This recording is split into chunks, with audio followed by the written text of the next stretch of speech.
पण तुला वाटतं का कोहलीला बसवतील आरसीबी इम्पॅक्ट प्लेअर म्हणून? नाही ना. अरे धोनी नाही बसत अजून.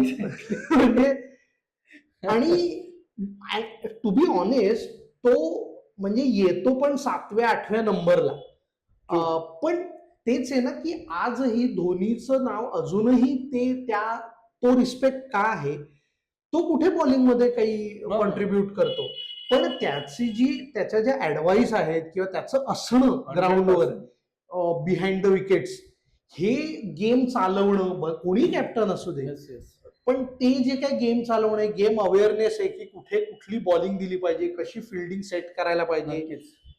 म्हणजे तुम्ही तू 5 ट्रॉफीज आहेत रे त्याच्या नावावर, रोहित शर्माच्या, आणि त्याच्या नावावर 5-5 ट्रॉफीज आहेत आयपीएलच्या. खाऊची गोष्ट नाहीये ती.